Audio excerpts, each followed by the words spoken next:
Alexis, well done. Another goal against Real Madrid, this time the winner. How do you sum up your night? Well, thank you very much. I think it was a good game against a really good team. Important win, but we know that it doesn't mean anything because we have the experience of last season where we finished first in the first zone, and after we were out quite early. So we need to keep on going. I think it's important to build confidence. So it's a good day. Is that your first headed goal for Liverpool? I think it is. I'm not sure. I remember one against Wolverhampton, I think. So I don't think it's the first one, but definitely one of the most special ones. What a delivery from Dominic. Yeah, it was really good. Normally I'm the one that blocks for Hugo, but at that time I blocked and I saw the space, so it was a good ball from Dom. I just had to head it. Were you starting to worry, though, that Thibaut Courtois was having one of those fantastic, unbeatable nights? Yeah, it looked like, to be honest. He's a fantastic keeper, we all know. He had a few saves. So, again, I think he's a really good keeper. But today, I think we were better and we deserve to win. And what have you got back? Do you feel this could be a lift-off moment in a way? It's been hard. It's been a little bit hard for you to find your rhythm. So what can tonight, a win over Real Madrid, represent? Yeah, I always try to think about the team, not about me. It's true that maybe it wasn't the beginning that I wanted. It was a little bit hard for me, but now I'm getting in the rhythm. I just wanted to play some games in a row, so I'm happy that I had the possibility to play against Villa against today. So I'm really happy with it. Match winner, goal scorer, and player of the match too. Well done. Well, Alexis McAllister with a big smile on his face, and I'm sure those smiles are echoed in the Liverpool dressing room.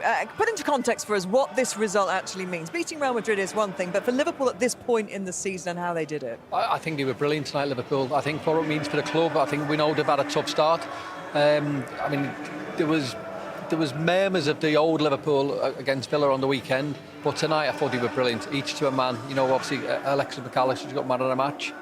I mean, I'd give a huge mention to, obviously, Ekitike. I thought he was fantastic. And Conor Bradley, I mean, wow, he put in an unbelievable performance.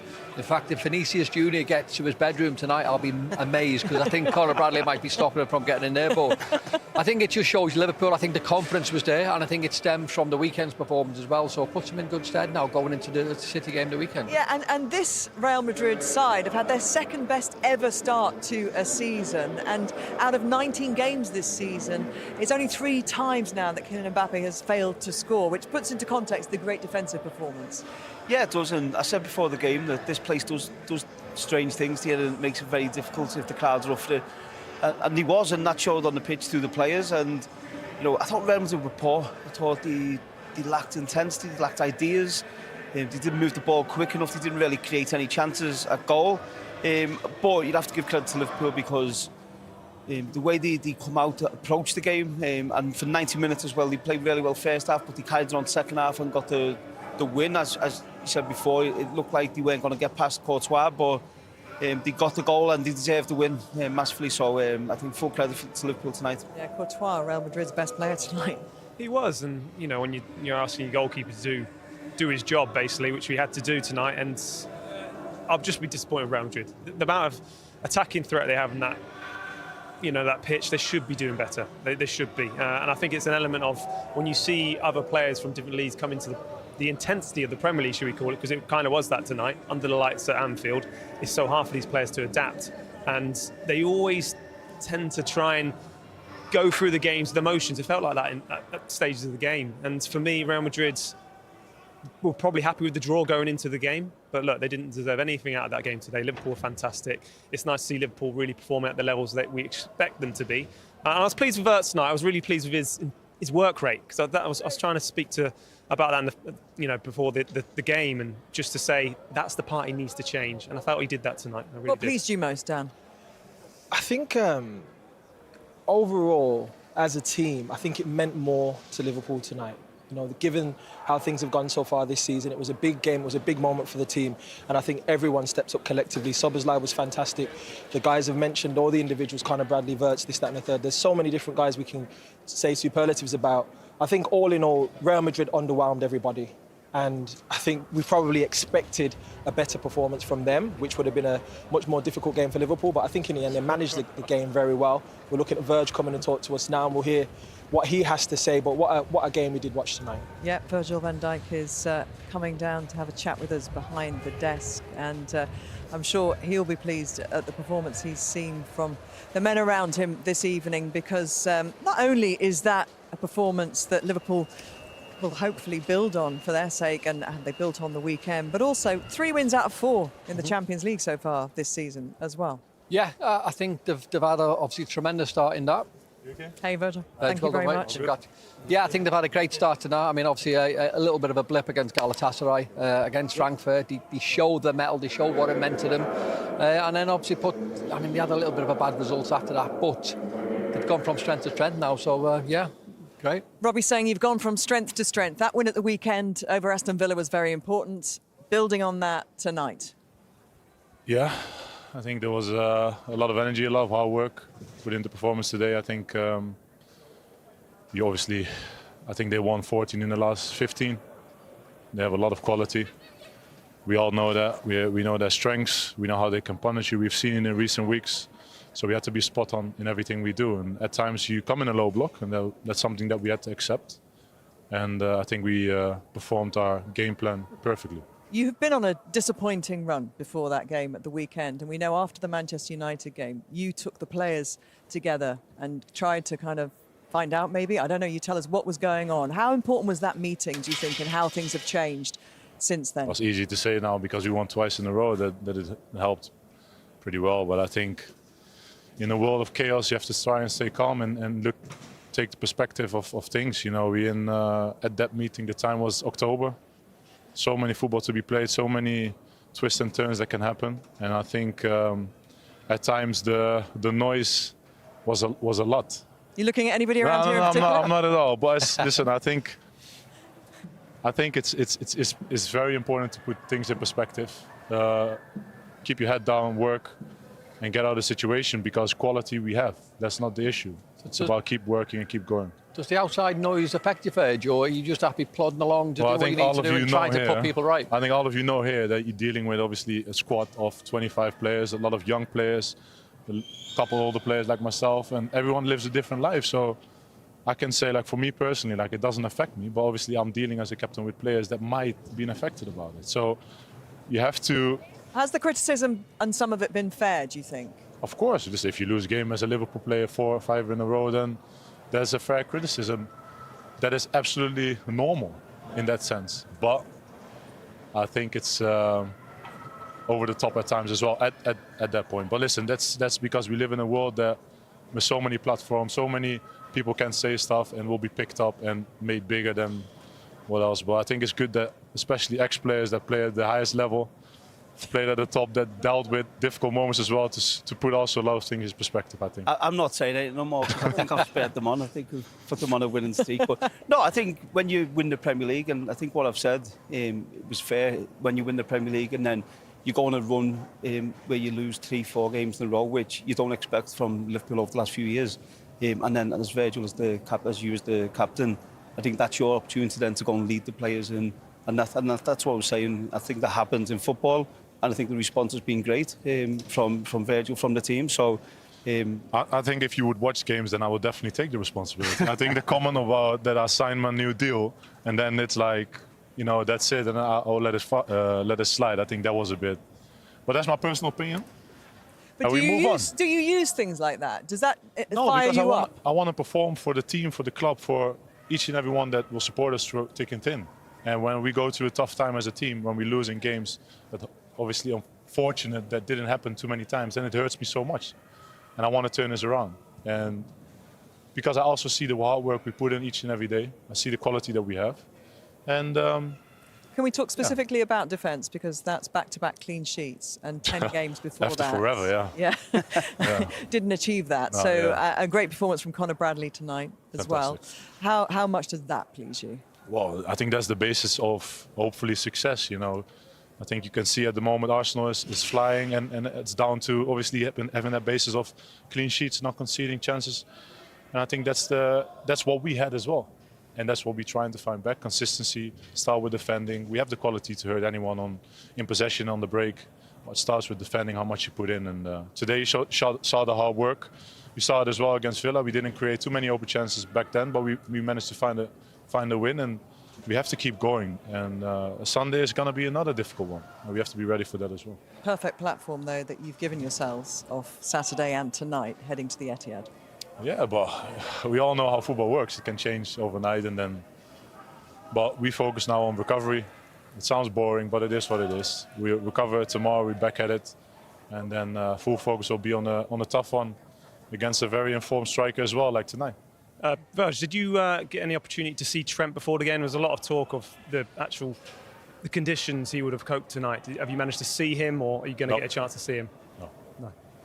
Virg, talking about the new signings that have come into the club, played many big games so far, moments like tonight, what sort of feeling will that give them, considering all the noise we're talking about?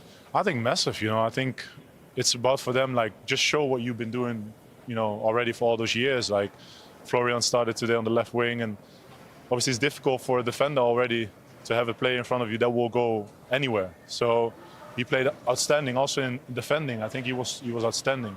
Hugo is a handful. He keeps running, keeps scoring, and runs in behind in his feet. Technical, very good. Georgie, obviously, in absence of Ali. It's just keep going, find your way into the team, and whenever you play, be important. And if you're not, then be important off the pitch. And I think the players have settled in my eyes, perfectly. Maybe you have to ask them yourself, but I think in my eyes, perfectly. But obviously, we all get judged what you do on the pitch. And step by step, we'll get them. I think one disappointment from me, but I think you could have won the game by a lot more goals tonight.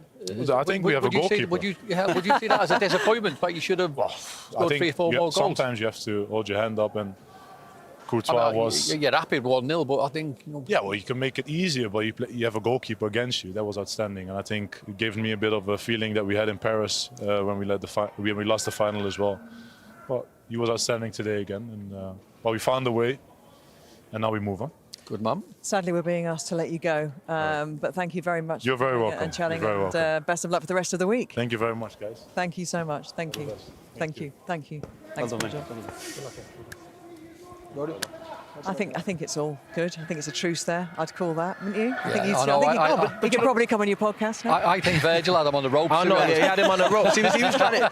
But you know what? I think what's really refreshing is, he didn't have to come up here. He's come up here and faced it. It's obviously a lot easier when you win. I thought he was really good tonight. And what I was trying to say to him there is, we know the standards that he's set, and when you win the Premier League, the hardest thing then is to go on and do it again. And he'll tell you himself, he don't think he's been his best this season, but over the last couple of games, he's getting back to that. And when he's at his best, he's one of the best in the world. Almost as well by admission, saying, yeah, you can say that kind of coming together meeting after United's defeat, the defeat to United, has worked. But actually, by saying that, what they're saying is actually they did need somehow to come together. There was a need for that moment. There is. There's always an element of players being able to talk in a safe environment away from the manager, because there'll be some truths that are said that don't really want to get to the manager or the staff. We had a few at Everton, didn't we? We did have a few, to be honest, which we can talk about another time, maybe in your pod at some point. However, I think you're safe. I think Virgil's probably going to come from me at some point.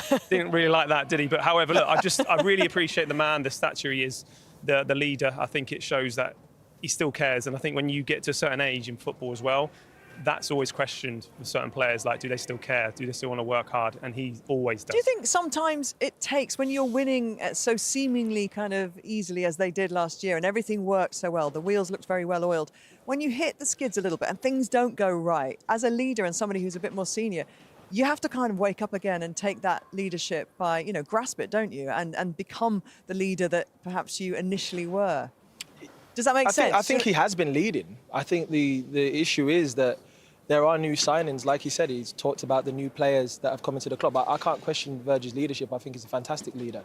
I think they have other leaders on the football pitch that are growing into becoming leaders as well. I think that the point is that there are new players within the camp that have to take on the tactics and understand how the team plays. They've come from different systems and different this and that. And in some cases, a lot of players take that on board very fast and it looks seamless. And in other cases, it takes a while. So for me, I really appreciated what Virg said to us. He was open and honest. and gave his perspective, which I appreciate. I think what I was kind of trying to say there, Robbie, is that actually quite enjoyed almost going, right, we're going to get this back on track now because we're better than this. Yeah, and look, the club have needed it. The team have needed it, and obviously Virgil's needed it because obviously you're all together, you all want the results. And obviously a meeting has paid dividends. Hello, Anna, how are you? Hold on, mate. Congratulations. So a meeting has obviously paid dividends, and that's obviously what good teams do. They talk about things, what they can do right, what they've needed to do, and they've done that with the last two performances. We've just had a... Oh, hello. We just... We saw each other a while ago. That's what I was asking. You two can catch up some other time. Maybe on Wayne's Pod. We've talked about that enough tonight, haven't we? Anna, congratulations. Great result tonight, building on the result from the weekend in what is a tricky week for you with the Etihad at the end of it as well. How pleased were you with the performance tonight as much as the result? Yeah, very pleased. It's been tricky weeks for us.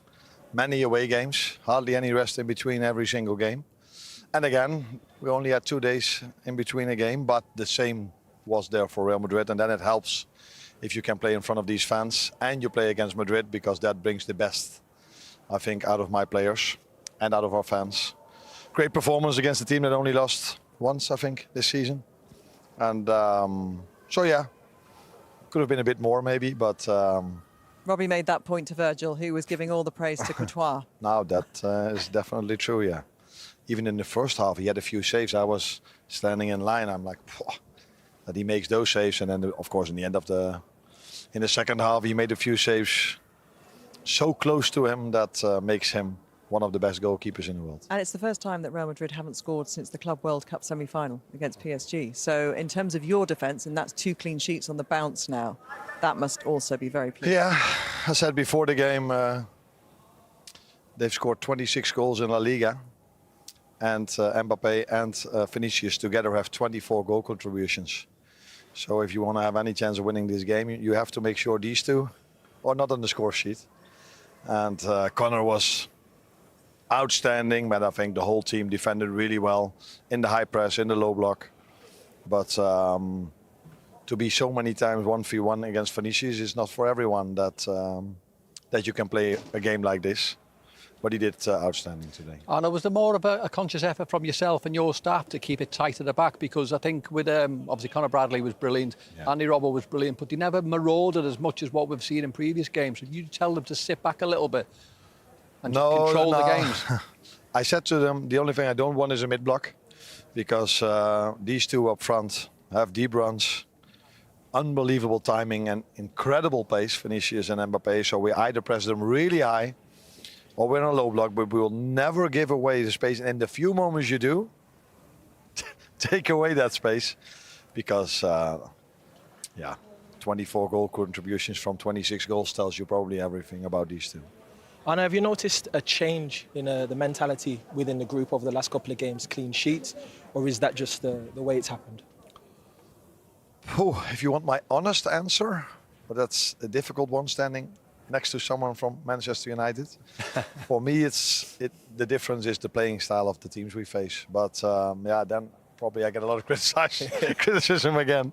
But you cannot compare a game of football where the other team wants to bring the ball out from the back, then you play against a team that's either themselves in a low block and playing a direct style of football. Maybe that's a better way of putting it. And that's what we faced many times in the last 2 games. We've faced a different playing style, and I think then you saw a similar playing style from us than we saw last season. But we have to make sure that against any playing style we face, we can win a game. But again, it's shown the importance of set pieces, because the most games we've lost, we've conceded far too much. If we would have done just as good in the Premier League as in the Champions League, we scored 4 now from set pieces. If we would have done the same in the Premier League, we would have been on much more points than we are now. But we scored 0 in the Premier League and conceded 5. It's difficult to win, to pick up many points if that is your balance in the league. But balance in the Champions League is incredible. What do you put that down to in the league? Unlucky, mainly, because if you look at the amount of chances we've conceded from set piece, that's not even that much. And the chances we've created in the games we've played from set pieces, also in the Premier League, have been really high. So I think we've mainly been unlucky in that department. But yeah, in a league where more goals are being scored than ever before from set pieces. That's a lot. Yeah. Oh, and I wanted to just ask you about Wirtz tonight. Obviously, you found it difficult to adapt to the Premier League at this moment in time. However, the confidence to bring him into a game so important tonight. How did you feel his performance tonight was? It's been a different side of his. I think the work rate has been the biggest change for me. I'm not too sure if it's only adapting to the Premier League. I think it's more adapting to playing 3 games in 7 days and only 2 days in between, and then go away to Brentford, which are really aggressive team, or other games he has played. So I think it's more a young player that needs to adapt to playing so many games in limited days every time against a very strong opponent, because almost in any league, other league apart from the Premier League, you will have 10 to 15 to 20 games that you probably can easily win. But here, you have none of them. And that is something you have to adapt to, I think. And that goes for every player, let alone if you are 22, 23-year-old and you come from a different league. When you've had that run of 4 league defeats in a row, and obviously the voices and around you you're hearing negative things about your side, and maybe players aren't settling, and we hear that obviously Virgil kind of told us about coming together as a team after the Manchester United defeat. How did you deal with that as a manager who last year seemed to have everything going your way and almost a seamless season? It's clear that it's nicer if you win games than if you lose games as a manager. Am I right? Or no, life as a manager, if you lose, is not the best thing you can have, because it just takes all of your time because you want so badly to change it. But you also try to be the same person and the same manager as you are when you are winning. So I did the same, told them that with our set piece balance, it's very hard to win a game of football. Open play chance creation has been throughout the whole season really good, except for the Villa game, by the way, which we won. So try to tell them what's actually happening instead of all the noise around us, because everyone has an opinion, sometimes right, sometimes wrong. And the thing I can only do is try to tell them my opinion, and hoping that opinion is strong enough for them to believe me. Yeah. So briefly, are you through it? Are you through the wobble? Is Liverpool back? Sunday is another game coming up against a very strong team. We've lost too many points in the Premier League, but in the Champions League we're doing well. Or maybe I should say the only team that hasn't lost points in the Premier League is Arsenal, and the only time they lost, by the way, was against us. So they've been outstanding this season, and the rest is nonetheless the same. But we need to do better, and that's what we're going to try. But a lot of games still coming up for us to show. Okay, that was a balanced answer. Thank you very much. Good to speak to you. Thank you. Hello, mate. Thank you. So Liverpool feel, even though Arne Slot not quite saying it there, like they might be back on track. Yeah, I think the last couple of performances tell you that they are. They're certainly on the right way. They're on that right track anyway.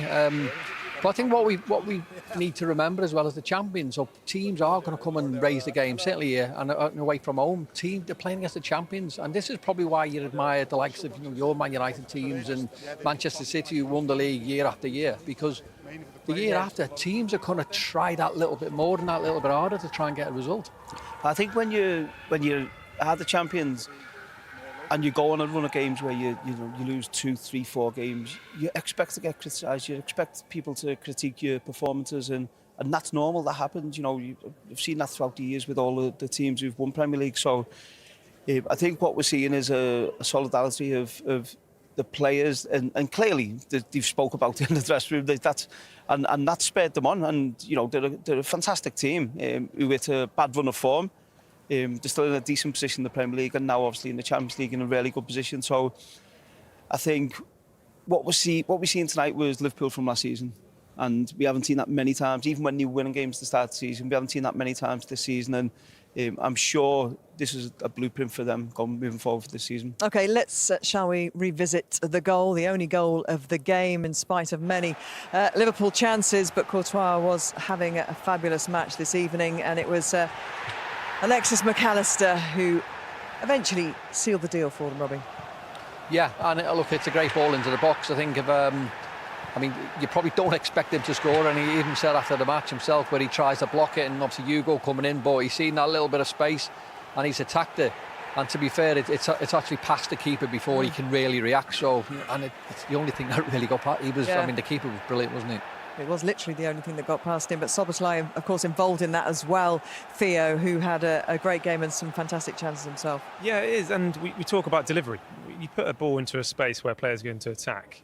He just had to guide it in. It just obviously he has to hit his head, and like you said, they're going to have to change his role now because he's just giving it away, being the blocker, I feel, at times. But look, fantastic finish. I think it was the only way they were going to score tonight, and obviously Courtois was incredible.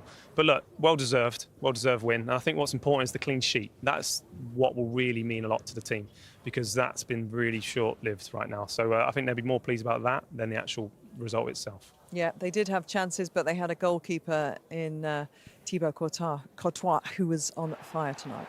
Yeah, he was absolutely fantastic tonight, outside of conceding the goal. But yeah, swallowed anything up that was coming his way. He wasn't messing about. You see this here, to save that with his feet, it's just ridiculous. And you know, you saw Szoboszlai in this area, favouring this angle, and that's a fantastic save there. So all in all, I think he was brilliant throughout the game, made key saves in all moments except the one, which was the pivotal moment. 8 saves in total tonight. He's made 20 in the Champions League this season. Is he the best goalkeeper in Europe at the moment, Wayne? He's certainly up there. He has to be. You know, I've played against him a few times, and his stature, he's a big lad. He's, you know, anything what comes near him, he seems to get close to or, you know, make a great save. And Allister as well, I think, is up there. I think them two, for me, are the best two. And it shows how important the goalkeeper is. Obviously, tonight they've lost the game, but he'll be disappointed because with the attacking players Real Madrid have, he's done his job in a certain way to keep it down to 1, and he'll be expecting the forwards to go and try and get them something out of the game. What shows to me that he's one of the best in the world is his concentration, because in the La Liga, he's not going to be really asked to do as much as he's done tonight. And just that element to be able to react, and you feel like, is there a keeper there? There is definitely a keeper there, because he's focused. He has that trust, and I think that's important to see, because he won't be tested like that ever again in the Liga. So for me, he's probably outstanding right now. OK, shall we then hear from Xabi Alonso, who, of course, came here last season as manager of Bayer Leverkusen and suffered a crushing defeat. And same again tonight. He's with Gabriel Clark. Xabi, was 1-0 to Liverpool about right? Well, it was really tight game. For sure, there were momentum when, especially in the second half, we have conceded too many fouls, corners, and that momentum they got the lead. And after we tried, but it was always gonna be an intense game. We have seen a very great dispute game in today, and luckily we couldn't get anything. Would you have expected a bit more from your team offensively after you went behind? Well, we have tried for sure. We have reached the last line, but we didn't create that many chances as expected. This could happen, but we have been in the game just as part, and with the small details that could go either way, and today has gone a Liverpool way. Yeah, Thibaut Courtois. Do you have the best goalkeeper in Europe? Maybe the world? For me, we have the best, and I'm really lucky that we have him, and you know he has made great saves today. What did you make of Liverpool? They've had their own difficult run. What impressed you about Liverpool this evening? Well, no, nothing new. Everything that we knew from then. Good tempo, good players, good energy at Anfield, and now it's Champions League, this group stage. Still many points to play, and we will try to be there. Trent Alexander-Arnold came on. He got his reception. What did you make of it? Well, it could be expected, but he was focused and he wanted to be with the team, to be part of it. So, first time. It's out of the way now. What do you expect from him now moving forward? You want him fit, obviously, and I imagine he wants to get in your team to get not only Real's success, but come back here and play for England. Well, for sure he has big challenges for him. For sure it's new experience, step by step, but we are happy that we have him. Thank you, Xabi. Thank you. So many exciting attacking players on that Real Madrid side. I think most neutrals would have liked to have seen them come to life tonight. Not saying they wanted Liverpool to be beaten, but you want to see those players performing. And actually, we can only really point to the Jude Bellingham chance in the first half as being their best opportunity this evening. Yeah, I mean, look, we talk about Liverpool being so good. I think we were probably, and we all spoke off camera about, we were worried about Conor Bradley marauding too much and then creating a space where obviously someone could get in because Gravenberch was having to go over. I mean, we see that was really the only chance, and obviously keepers stood up for that one. But I mean, I just think Liverpool were good to a man. I think midfield, they bossed the game. They control the game, and I mean, the lads will tell you if you're playing in a team and you've got a midfield 3, midfield 4 who control games, more often than not, you win the game. OK, shall we hear from Jude Bellingham then? He's with Gabriel Clark. Jude, commiserations. Did you deserve better, or did Liverpool deserve it? I think the scoreline reflects the game. I think they slightly edged it. I think second half they probably just brought a bit more. Really dangerous from the set pieces. Obviously we didn't defend them too well. Tibu kind of bailed us out a few times when they got free. I thought first half we were good, created some good openings and controlled a lot of the first half. But I think second half their momentum just took over a little bit and they edged it. So yeah, obviously reflects in the scoreline. Is the frustration you couldn't find that attacking rhythm after they scored? Yeah, I think obviously after they scored it felt like we wanted to try and force things a little bit too much and probably gave the ball away too many times towards the end that didn't really give us the momentum to create more chances and probably gave them the chance to attack more when we were most vulnerable. So yeah, obviously things to learn. It's still really early in the season, still really early in the Champions League campaign. We were a lot worse off last year, managed to get through. So yeah, we can't let this ruin the good momentum and the good atmosphere we've been building. So yeah, we take the positives that we can, we learn from the negatives, and we keep moving on. You made a bit of history tonight. 50 Champions League games by the age of 22. You're the quickest to do that. Yes, I wish you told me before. Maybe. No, I'm joking. But yeah, it was obviously an honour to play for this club, to play in the Champions League, to play in atmospheres like that against teams like that. I'm living the dream. So yeah, very, very grateful. And what did you make of your good friend's return tonight? There'd been a lot of discussion about the reception he'd get. You would have heard it when he came on? Yeah, I heard it, and obviously it's one of those things in football. I think the fans booing isn't a reflection of how they feel about him. I think more, trying to give their team the edge and try and maybe throw him off a little bit. I'm sure they're appreciative of what he done for the club, and obviously he loves the club a lot. I know that from just speaking with him, really. So yeah, it's one of those things can happen in football. It may be good it's out of the way now, that the appreciation might come in time. Yeah, perhaps so. I think when he won the league and last year towards the end, they gave him a good send-off from what I saw. So yeah, it's one of those things in football, and I think they were doing a fan's job, I suppose. And for you back in England, will you be back in England next week? Do you hope? Do you expect to be selected? That's not my call, unfortunately. I think you know whose call that is. Yeah, but obviously you want to be part of that group and back in it. Well, yeah, I'd love to be, but yeah, like I said, it's not my call, so I'll be waiting to see. We shall see. Thanks for joining us, Jude. Thank you very much, mate. Well, that next England squad will, of course, be announced over the next few days, I think, before the weekend. So Friday, I'm just hearing. So you'd expect his name to be amongst that list of players? Yeah, I think I'll be amazed. I'll be amazed if he's not. Look, we know he's had obviously a few little problems with his injury, and that's why he's not been in the squad. The England team have done well. They've had good performance. Players have come in, but he's a superstar and he should be in the squad. He has to be. I think he has moments. He's a match winner.